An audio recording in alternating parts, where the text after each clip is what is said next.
Olá pessoal, tudo bem? Aqui é o professor Natan, professor de música. No vídeo de hoje a gente vai falar um pouquinho sobre os instrumentos do período renascentista.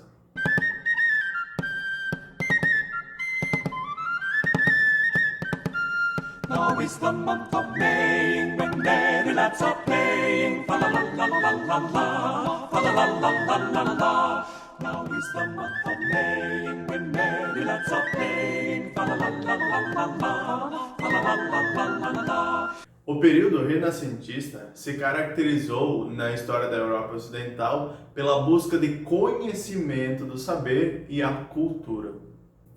Foi um momento de grandes explorações nas viagens de descobrimento. Avançamos na ciência e na astronomia. O homem, em vez de aceitar os fatos por sua aparência, passou a observar e questionar, momento que começou a deduzir coisas por conta própria. Todos esses fatores tiveram um forte impacto sobre pintores, arquitetos, escritores e músicos, e naturalmente sobre aquilo que criavam.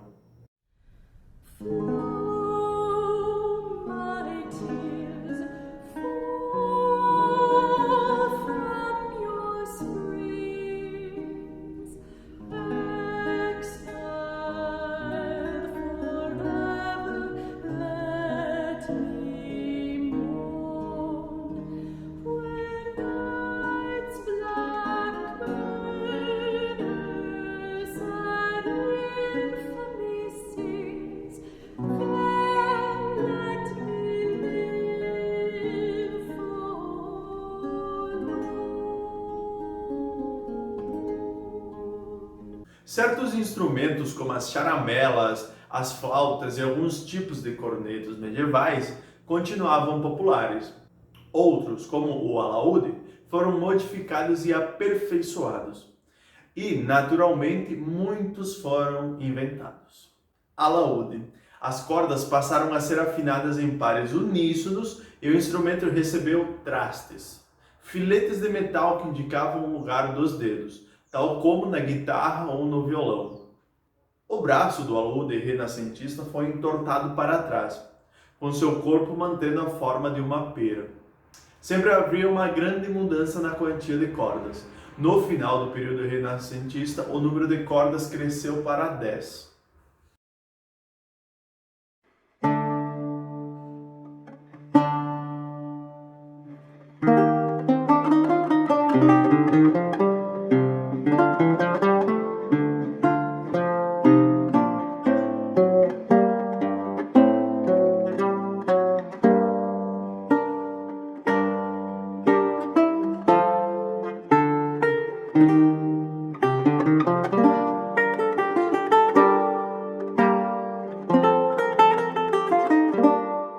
Vihuela é um instrumento de cordas com formato parecido com a guitarra. Seu fundo é plano e conta com 6 cordas.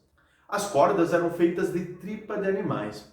O instrumento em questão é talvez o mais antigo que possa ser relacionado com o violão moderno.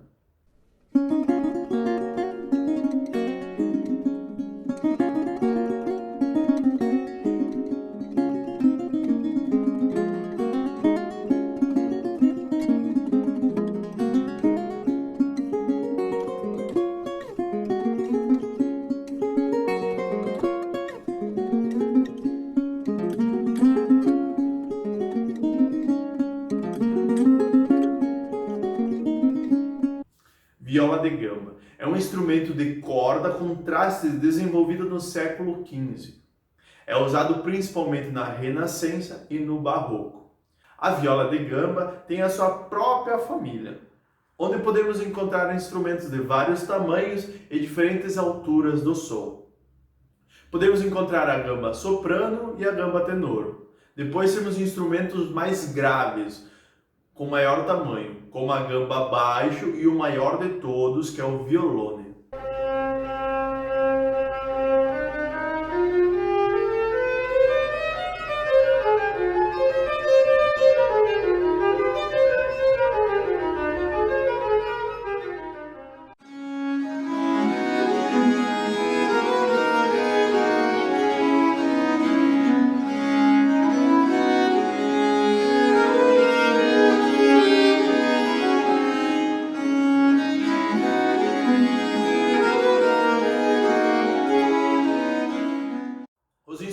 fazem parte da família da gamba, por sua vez, são bem diferentes dos instrumentos da família das cordas que a gente encontra hoje nas orquestras. Existem mais cordas e trastes.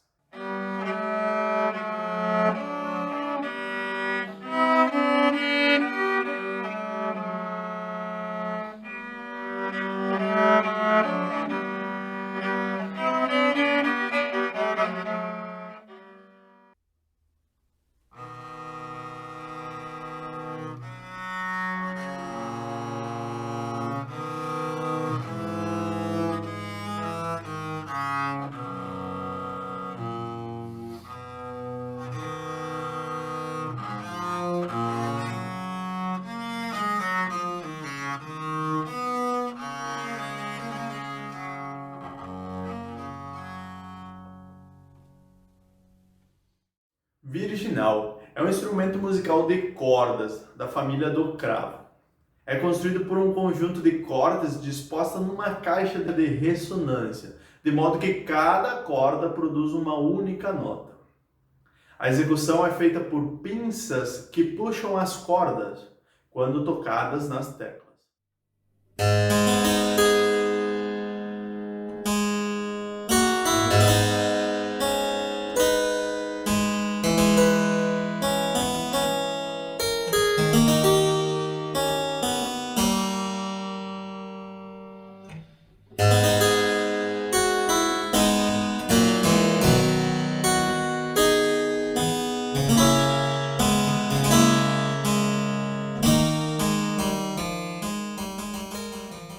Cromorne, instrumento de madeira com pequeno tampão encobrindo uma palheta dupla. Produzia um som grave. O som é produzido pela vibração de uma coluna de ar.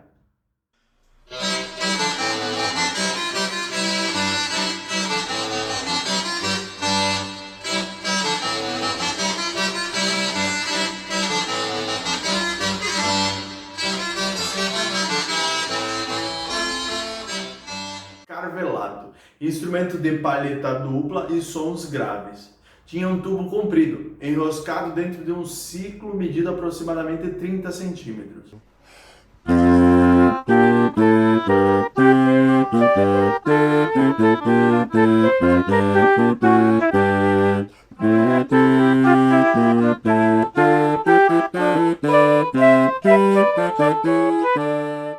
Sacabucha foi o antepassado do trompete de vara. Entretanto, produzia um som mais melodioso e cheio. A sacabucha foi o único instrumento de metal que os compositores do Renascimento tinham à disposição.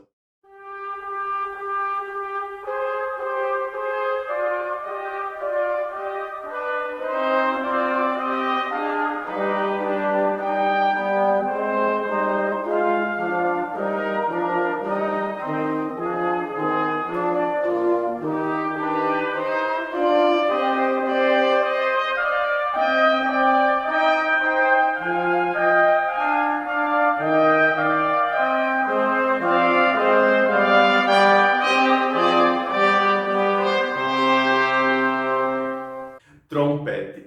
Ao contrário do longo trompete medieval, esse trompete teve seu comprimento reduzido, uma vez que o tubo do instrumento passou a ser enrolado, ficando assim mais fácil de ser manejado. Até o século XIX, enquanto ainda não havia sido inventado o sistema de válvulas, foi um instrumento de poucas notas, obtido exclusivamente através da pressão que os lábios faziam.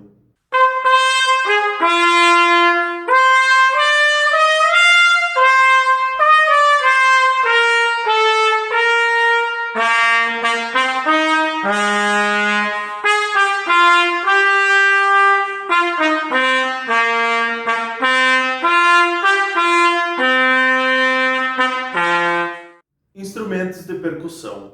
O tambor, usado na Idade Média, continuou sendo um instrumento de percussão importante no período renascentista. Aos poucos ele foi se tornando mais independente da flauta e alcançou uma maior importância como tambor. Os tímpanos primitivos eram tocados sempre com trompetes nas cerimônias da corte e nas funções militares. Os pratos frequentemente eram usados com as mulheres e os anjos, e eram usados nas danças populares e também para propósitos militares. Os pandeiros e triângulos com pequenos anéis de metal eram usados principalmente como chocalhos, para marcar o ritmo nas danças. Os sinos foram também muito populares na música renascentista. E acreditava-se que ele possuía uma magia que protegia as crianças e os animais, além de trazer sorte para as pessoas.